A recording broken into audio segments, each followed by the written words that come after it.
L'interview politique d'Europe 1, Jean-Pierre Elkabbach, vous recevez ce matin le président du Conseil régional de Bretagne, le socialiste Pierrick Massiot. Messieurs, c'est à vous. Parce qu'il y a une Bretagne inquiète et en colère et ce n'est jamais bon pour tout le pays. Pierrick Massiot, bonjour. Bonjour. Vous ne fréquentez pas trop les médias. Quand êtes-vous venu ici pour la dernière fois à Europe 1 À Europe 1, oui, ça fait 35 ans. C'était effectivement avec Philippe Beauchard. Et il avait commencé son interview. Pierrick Massiot, vous avez 30 ans. C'est comme ça que je suis sûr que c'était il y a 35 ans. Alors bienvenue de la part de toute l'équipe d'Europe 1. Pour les Bretons, l'écotaxe a révélé, accéléré et aggravé la crise. Ils veulent s'y opposer, disent-ils, jusqu'au bout. Or, dans Ouest France ce matin, Jean-Marc Ayrault explique qu'elle est indispensable pour l'ensemble du pays, y compris la Bretagne. Est-ce que ça veut dire que la région, à travers vous ce matin, va accepter l'écotaxe telle qu'elle est ? Non, nous nous sommes exprimés la semaine dernière lors d'une séance plénière du Conseil régional. Nous avons demandé un moratoire si ce moratoire permettait d'ajuster le dispositif. Qu'est-ce que vous appelez ajuster ? Nous considérons qu'aujourd'hui, l'écotaxe doit être réformée pour ne pas peser sur les industriels, notamment de l'agroalimentaire, qui tout autour de la Bretagne, dans la Bretagne, aujourd'hui ont du mal à investir. De l'agroalimentaire seulement ou de toutes les industries, l'électronique, tout ce que vous avez dans la région ? Bien évidemment, toutes les industries en profiteraient si nous obtenons ce que nous demandons, à savoir le report de cet impact de l'écotaxe sur la distribution, de façon à ce que ça ne pèse pas sur les industries. Est-ce que vous dites ici que l'écotaxe poids lourd devient un impôt sur l'emploi ? Moi, je considère qu'il y a une nécessité d'obtenir des financements pour désenclaver la Bretagne et l'écotaxe à ce but. Je ne peux pas donc être schizophrène, dire à la fois que je suis contre et en même temps demander à ce que l'État finance les infrastructures. Oui, parce que l'écotaxe est faite pour désenclaver la Bretagne et apparemment, c'est un frein. Mais est-ce que vous demandez des exemptions ici ou des dérogations ? Alors, il y en a déjà sur la collecte laitière, elle existe. Ce qu'il faut trouver éventuellement, ce sont des exonérations qui soient généralisables, c'est-à-dire pas seulement sur la Bretagne. Pierrick Massiot, la situation, on sait qu'elle est, ou elle peut être explosive en Bretagne. L'histoire des Bretons, elle est marquée par des révoltes fiscales contre le pouvoir central. Est-ce que vous dites qu'il faut faire attention ? Oui, il faut faire très attention parce que de la violence peut naître absolument tous les débordements. Et on sait en Bretagne, depuis les années 60, que quelquefois, cette violence-là est incontrôlable. Mais elle est en train de s'exprimer, par exemple, entre les salariés des abattoirs de Gade, ceux des autres abattoirs, même entre salariés, entre syndicats. Ils résistent en ce moment aux propositions qu'ils leur ont faites. Vous leur donnez raison ou tort ? Que les salariés de Gade, qui ont effectivement de grandes difficultés à imaginer leur avenir, demandent à leurs employeurs de leur consentir des primes de licenciement qui soient à la hauteur des difficultés qu'ils vont rencontrer, me paraît tout à fait normal. Il y a un grand rassemblement breton qui est prévu le 7 à Quimper, le 7 novembre. Il y aura presque toute la Bretagne, peut-être même les élus. Vous iriez ? Je pense qu'il faut regarder quels seront les mots d'ordre. À travers vous, qu'est-ce que la Bretagne réclame ce matin, ici, au Premier ministre ?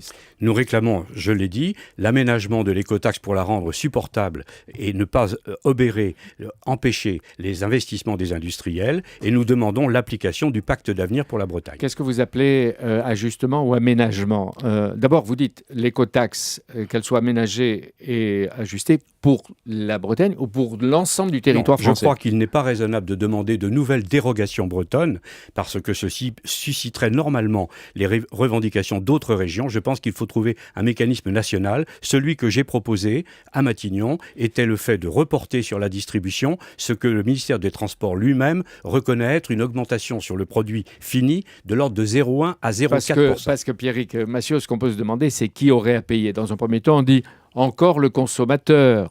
Alors, si c'est une augmentation des produits de 0,1 à 0,4% et que ceci permet effectivement de dégager des moyens pour désenclaver la Bretagne, je pense que c'est logique. Vous parlez de la grande distribution qui affaiblit les producteurs et les fournisseurs. Pourquoi vous la visez ?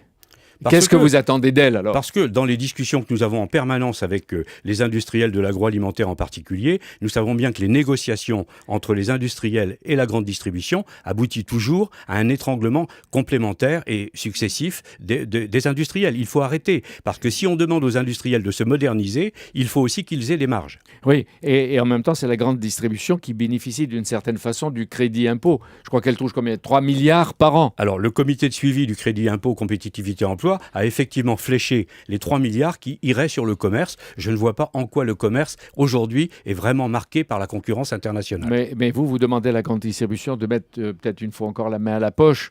Or, Michel-Édouard Leclerc encourage à manifester contre l'écotaxe. Qu'est-ce qu'il faut comprendre alors ? Je trouve qu'il y a beaucoup d'hypocrisie dans ce comportement, dans la mesure où, en amont de tout cela, eh bien, la grande distribution a largement contribué aux difficultés actuelles de l'agroalimentaire, notamment en Bretagne. Vous voulez dire que la grande distribution et Michel-Édouard Leclerc en Bretagne a une part de responsabilité sur ce qui se passe ? Je considère qu'effectivement, les difficultés actuelles des comptes d'exploitation de beaucoup d'industries en agroalimentaire de première transformation, c'est-à-dire ce qu'il y a immédiatement après l'abattoir, eh bien, vient notamment des faibles marges que leur consent la grande distribution. Alors, c'est-à-dire qu'il faudrait reployer ou réorienter le crédit d'impôt compétitivité ? Oui, je le demande. Je demande à ce qu'effectivement, alors le Premier ministre estime à 10 milliards en 2013 ou en 2014, mais en fait, dans le comité de suivi, il est fait mention de 20 milliards. Je suis convaincu, annuel, je suis convaincu qu'il est possible de récupérer un bon paquet de milliards pour réorienter sur les crédits, le contrat de plan État-région, sur les programmes d'investissement d'avenir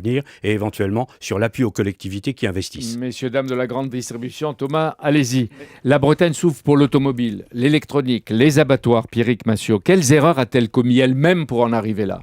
Alors je crois qu'effectivement, ce modèle de la relation entre l'agriculture et les abattoirs et la première transformation, ce modèle doit être réformé. Par contre, il existe aujourd'hui, et notamment en Bretagne, à Pont-l'Abbé, à Lannion, à Plouvien, également dans la région rennaise ou ailleurs encore en Bretagne, il existe beaucoup d'industriels qui s'en sortent très bien. J'ai rencontré il y a 3 jours le patron des Gavottes de Dinan. Il va investir énormément d'argent pour se développer. Donc ne jetons pas le bébé avec l'eau du bain. Vous misez sur le développement, parce que c'est vrai que votre région a des atouts. Pour 2014-2020, ce que vous appelez, d'après ce que j'ai lu, la glace en Bretagne. La glace économie. La glace économie. Vous savez ce que c'est, Thomas ? Pas du tout.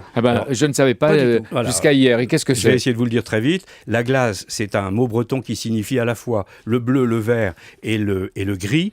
Le bleu pour ce qui peut en Bretagne être l'axe d'un développement maritime, c'est-à-dire à la fois sur la pêche naturellement, la réparation navale, mais aussi les industries, les énergies marines renouvelables. Le vert, c'est la conjonction entre la transition écologique et la couleur des champs. Le gris ? Et la couleur des champs. Et le gris, c'est à la fois la matière grise, l'intelligence, la connaissance et en même temps les seniors. C'est pas le ciel. Non, ça vert, n'est pas le bleu, ciel. gris. Il fait toujours beau en Les Bretagne. Bretons ont toujours été favorables à l'Europe. Pierrick Massiot, ils avaient voté Maastricht. Est-ce qu'ils risquent de devenir anti-européens ? Écoutez, je pense qu'effectivement, les mots d'ordre qui circulent actuellement dans l'extrême droite peuvent atteindre quelques personnes en Bretagne, mais je sais que fondamentalement, la Bretagne est très pro-européenne. Oui, mais vous ne croyez pas que la peur de l'avenir, les violences actuelles peuvent les conduire vers l'extrême droite, vers le Front National ? C'est la responsabilité des hommes politiques en Bretagne de faire attention à ces glissements possibles. Il faut lutter contre cela. À nous d'être responsables. Les Bretons ne se convertiront pas à Marine Le Pen ? Non, j'en suis convaincu. Merci beaucoup, Pierrick Massiot. Merci, Jean-Pierre Elkabbach. Je pense que Michel-Édouard Leclerc aura entendu attentivement. Les oreilles ont dû lui siffler voilà ce matin. ce que vous avez dit ce matin.